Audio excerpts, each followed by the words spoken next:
Hoy vamos a hablar de un tema que nos toca a todos nosotros. El dominio propio. El dominio propio es algo muy importante.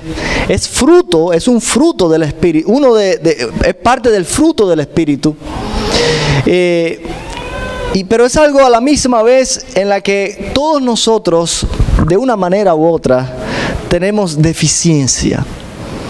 Carecemos de dominio propio en muchas circunstancias. Hoy día las cárceles están llenas de personas que en un momento determinado de sus vidas perdieron control de sí. Hicieron cosas indebidas. Personas que se lamentan y se lamentarán toda su vida por lo que hicieron en un momento, por la falta de control, de autocontrol. Hoy muchas personas se lamentan. Nosotros constantemente nos estamos lamentando cada vez que fallamos, cada vez que pecamos, porque somos pecadores, somos débiles. Venimos delante del Señor y no sabemos qué cara ponerle.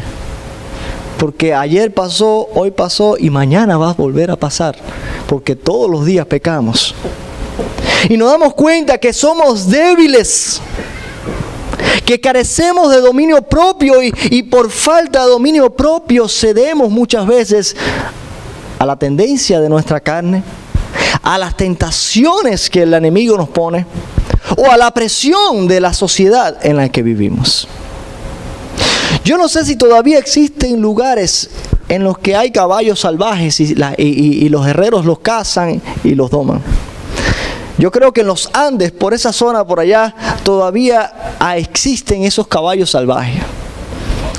Y hay hombres que están diestros para cazar estos animales. No los cazan para comerlos, sino que los cazan para domarlos.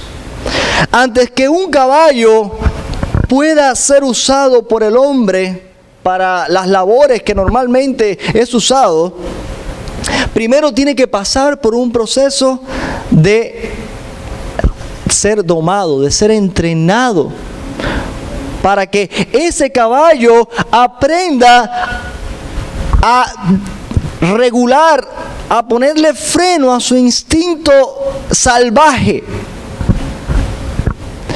Imagine usted que usted tiene un caballo, ¿cómo se va a montar arriba de él? ¿Quién se monta arriba de un caballo salvaje? Hay que enseñarle que ahora hay otro que tiene control sobre él. Los caballos salvajes no se pueden domar a sí mismos. Ellos necesitan a alguien que los dome. Tú no le puedes decir a un caballo, oye, contrólate. No le puedes decir a un caballo que se controle porque ellos no se saben controlar. Ellos necesitan a alguien inteligente que los adiestre, que los dome, que le muestre autoridad. El hombre puede domar a un caballo y ha podido domar a diferentes animales. ¿Por qué? Porque Dios lo puso por encima de toda la creación. Cuando Dios creó a Adán y a Eva, los puso para que gobernara sobre toda la tierra. Incluso les encargó Dios a Adán y a Eva que le pusieran nombres. Y todos esos animales en el principio vivían juntos, no eran amenaza unos para con otros. Pero el pecado del hombre también afectó a los animales y a toda la creación. Con el pecado del hombre también los animales se convirtieron en salvajes. Es decir, que no siempre eran salvajes. El pecado del hombre provocó el salvajismo de entre los animales también. El pecado del hombre también ha destruido la creación de Dios. Los seres humanos somos como esos caballos. El pecado sacó al hombre de su estado inicial de inocencia, de pureza, de sometimiento a Dios. Y lo llevó ¿a dónde? A un estado bestial. Los puertorriqueños dicen, eso está bestial, ¿verdad? Pero cuando dicen eso es que está muy bueno, que está tremendo. Pero el ser humano, usted y yo, somos como animales salvajes cuando no tenemos control de nuestros actos. Solamente hay que ver cómo se pone una persona que se enoja. Personas que son capaces de sacar un machete y irle arriba a cualquiera. Otros que son capaces de coger una pistola y dispararle a cualquiera. Porque tienen un momento en que se ciegan y no tienen control de sus actos, dan rienda suelta a su naturaleza pecaminosa, a su bestialismo que tiene en su interior.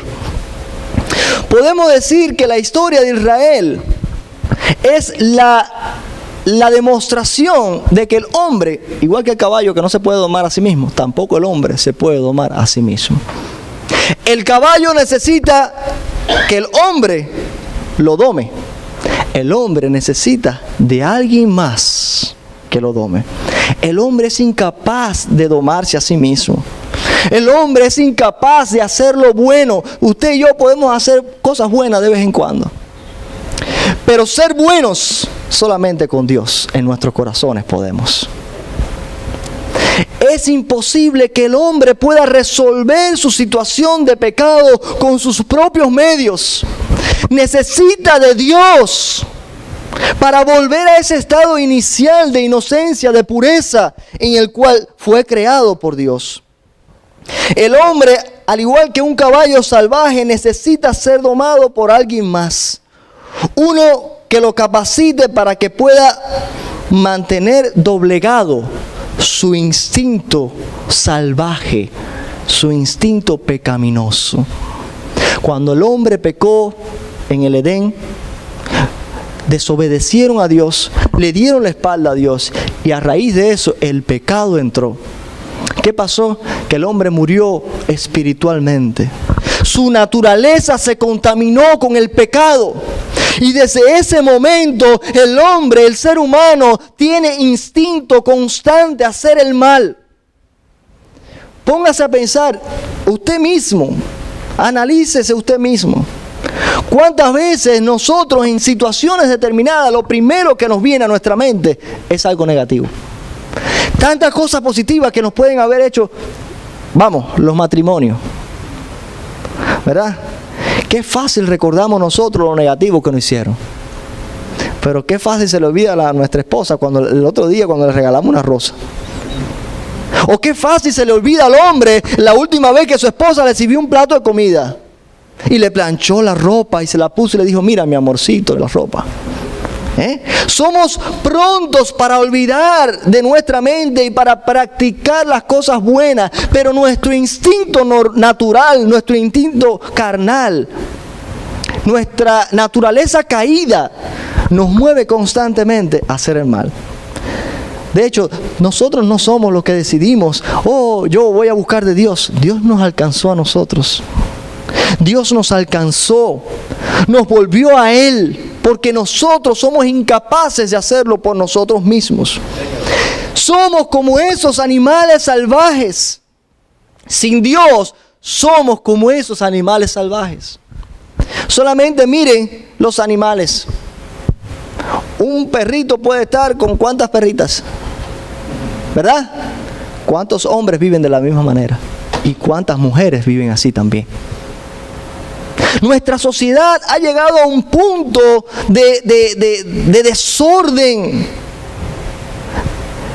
de lo normal, de lo que Dios había instituido, que ya, hermanos, cualquier cosa es vista como normal y natural. Cualquier cosa en nuestra sociedad. Quiero invitarles a buscar en sus Biblias Timoteo 2, versículos del 11 al 13. Tito, gracias. Tito 2, del 11 al 13. Y aquí está.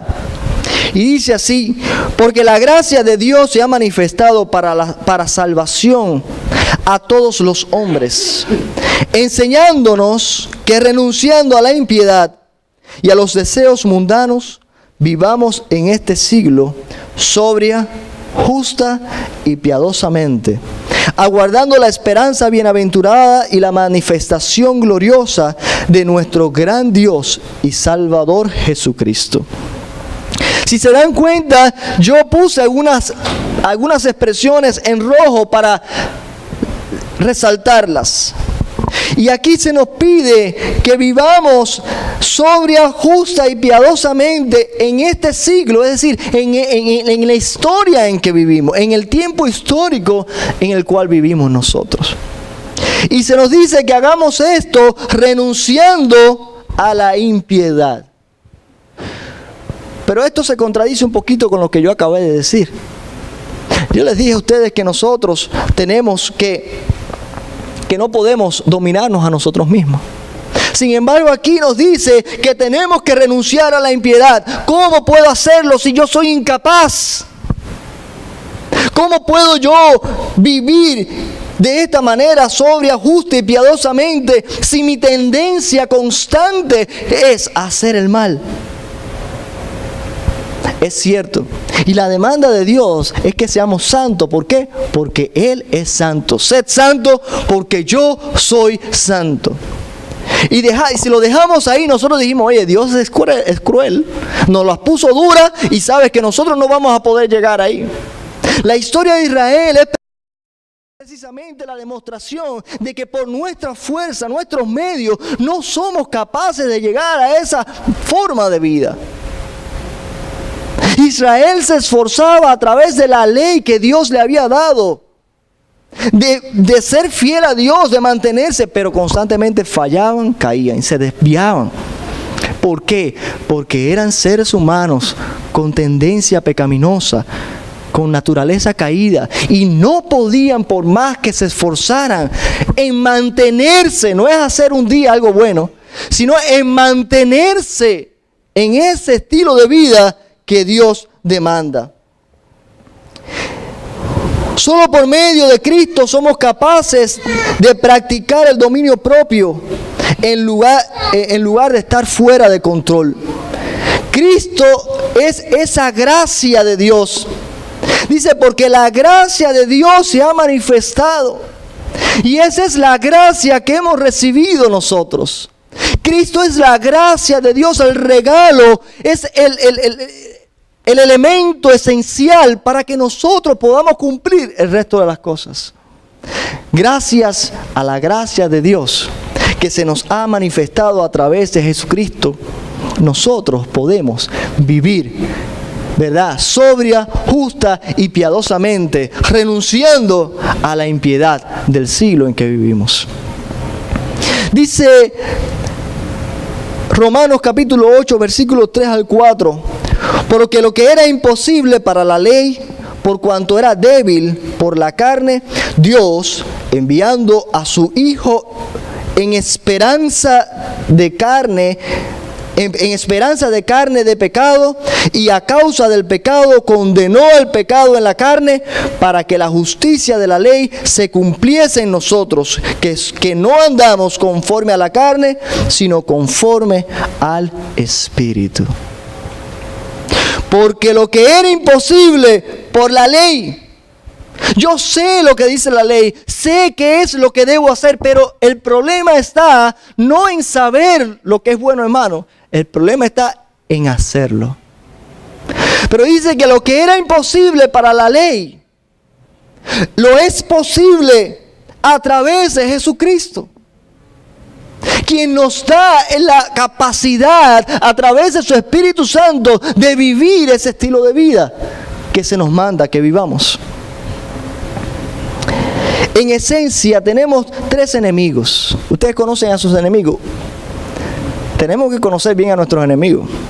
¿Alguien me los menciona? El diablo es uno de ellos. Ajá. ¿Cuáles son los otros dos? El mundo. ¿El mundo? ¿Y quién es el mundo? ¿Quién es el mundo? Exacto, el mundo no son la gente que vive en el mundo. Ellos no son enemigos nuestros. No vayan a salir de aquí peleándose con todo el mundo, no. El mundo es el sistema de valores que rige nuestra sociedad. Sistema de valores en el cual Dios no es tomado en cuenta. Eso es el mundo. Y el mundo nos presiona constantemente, ¿para qué? Para ir en la dirección opuesta de Dios. Por eso el mundo se constituye nuestro enemigo. Pero también falta otro. Ya tú lo dijiste bajito, deja que alguien más lo diga. Alguien más. ¿Quién es el otro enemigo? Y yo creo que es el peor de todos. Los deseos de la carne. Yo mismo. Gracias. ¿Verdad? Yo soy mi peor enemigo. ¿Usted sabía eso? Porque el enemigo trabaja ¿con qué? Con mis debilidades. El enemigo me tienta con lo que sabe que yo soy débil. Si a mí me gusta el dinero, ¿qué es lo que me va a presentar el enemigo? Si yo tengo amor al dinero, ¿qué es lo que me va a presentar el enemigo? Mira, toma. Si yo soy mujeriego, ¿qué me va a presentar el enemigo? Una falda. ¿Verdad? Entonces, el enemigo trabaja con mis propias debilidades.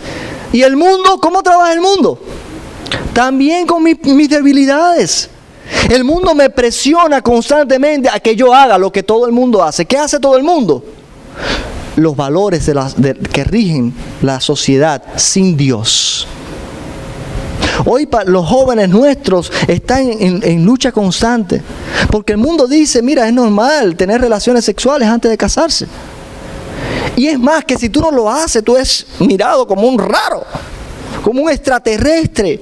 Y eso causa un conflicto tremendo en los jóvenes, en sus escuelas. Y yo comprendo la presión que se están enfrentando. Ahora, yo no voy a trabajar con el mundo. Yo no le voy a decir al mundo, oye, no la presionen.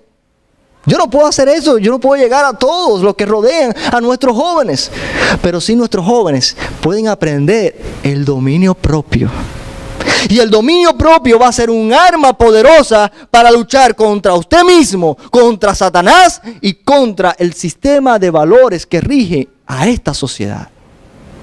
El dominio propio es esencial para mantenernos en obediencia y sujeción a nuestro Dios. Si se dan cuenta, el enemigo más poderoso es nuestra tendencia al pecado. Nosotros mismos somos nuestros enemigos más poderosos. Ahora, la interrogante, y respondiendo a esta pregunta yo termino. La interrogante que debemos darle respuesta en esta hora es: ¿cómo puedo tener dominio propio teniendo enemigos tan poderosos y siendo yo tan débil?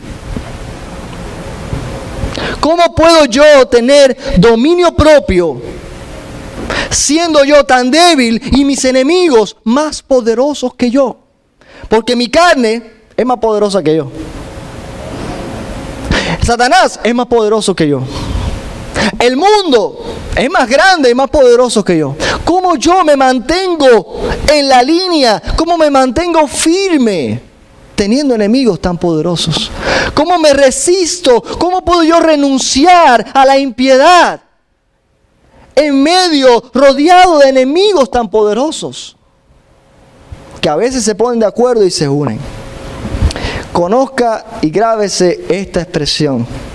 El dominio propio es fruto del Espíritu. Es el resultado del dominio de Dios sobre nuestras vidas. Amén. Tan sencillo como eso, hermano. Dominio propio no es que usted se domine a usted mismo. No puede. Usted no puede domarse a sí mismo. Usted necesita, como el caballo, a alguien más poderoso y en autoridad que lo ponga en sujeción. Ser domado significa que reconozco autoridad de alguien que está por encima de mí. Cuando un caballo es domado, no quiere decir que ya el caballo va a hacer los mandados, el caballo va a mandar a la gente que hagan el trabajo del campo. No. El caballo es domado, cuando es domado, es que ha aprendido a someterse a su dueño. Eso es lo que significa. Ser domado no es que ya el caballo se le enseñó todo lo que va a hacer y lo va a hacer por sí solo. No, ser domado es enseñarle a someterse a su dueño. Nosotros, cuando somos domados, cuando somos alcanzados por la gracia de Dios, y disculpen que he buscado un animal un poco rudo, ¿verdad? Quizá usted se siente incómodo que yo le esté diciendo que como el caballo. Pero así somos, hermanos. Como un mono, no, chicos, eso es muy feo. Cuando nosotros somos alcanzados por la gracia de Dios, nosotros somos capacitados para reconocer la autoridad de Dios. Ser domado en la vida espiritual significa someterse a Dios. Tener dominio propio es el resultado de mi sometimiento a Dios. Cuando usted reconoce eso, usted se evita un trabajo enorme. 2000 años le costó al pueblo de Israel conocer esa verdad tan sencilla. Ellos se esforzaban por obedecer la ley. Ellos se esforzaban con sus propios medios, agradar a Dios, acercarse a Dios. Pablo establece una poderosa analogía en la carta de Efesios y dice: no se emborrachen con vino que lleva al desenfreno. Al contrario, sean llenos del Espíritu de Dios. Cuando las personas se emborrachan, ¿qué pasa? Que le da rienda suelta a su naturaleza pecaminosa. No tiene control sobre sí mismo. Pero cuando se llena del Espíritu Santo de Dios, Dios es el que lo está controlando. Por eso Pablo le dice: no se embriaguen con vino, porque se desenfrenan, sino que más bien sean llenos del Espíritu de Dios, del control de Dios, del dominio de Dios, para que entonces puedan producir los frutos que vienen de Dios. El dominio propio no se trata de intentarlo con más fuerza, hermano. Se trata simplemente de rendirse con más fuerza. Ya terminamos el mensaje de hoy. Si usted se va con esa verdad, usted hoy ha ganado, un arma poderosa. Deje de intentarlo con su propia fuerza. No sirve de nada su esfuerzo si usted está confiando en lo que usted puede hacer por usted mismo. Yo le doy una mala noticia hoy. Tú y yo somos incapaces de tener dominio propio. Pero le doy otra buena noticia. En Cristo, cuando nos sometemos a Dios en el nombre de Jesucristo, somos capaces de hacerle frente al enemigo. ¿Cómo? Resistiendo. Resistir al enemigo, ¿y él qué hará? Huirá de vosotros. Resistir en Cristo, resistir en Dios, es todo lo que nosotros tenemos que hacer. Resistir. Dominio propio. Tengo el poder de controlarme por medio de Cristo. Esa es la idea central de lo que estamos hablando. En Cristo nosotros tenemos ese poder. No está en ti, no está en el pastor, no está en nadie más. Vaya directo al blanco. Vaya a la batalla con la seguridad de que va a ganar. Cuando David enfrentó a Goliat, ¿qué pasó? David sabía que él no podía. Sus hermanos sabían que él no podía. El rey Saúl sabía que ese niño no podía. Pero David iba con la seguridad, sin embargo, de que le iba a ganar a ese gigante. Y la expresión de David ante ese gigante dio a conocer a todos cuál era el secreto. En el nombre de Jehová de los ejércitos, te cortaré la cabeza en esta mañana. No lo estoy diciendo textualmente, pero le cortó la cabeza. En el nombre de Jehová, él lo venció. ¿Verdad? Con nuestra fuerza no es posible. Así que si usted ha estado luchando, hermanos, por tiempo, yo le invito a que le rinda su vida al Señor. Que rinda su voluntad, que rinda su fuerza, que acumule toda su fortaleza en aprender a rendirse más a Dios. Que no se esfuerce por hacerlo, por obedecer más fuerte, sino que se esfuerce en someterse con más sumisión al Señor. Que el Señor nos ayude en esta mañana y cada día de nuestras vidas a poner en práctica este fruto, el fruto de dominio propio.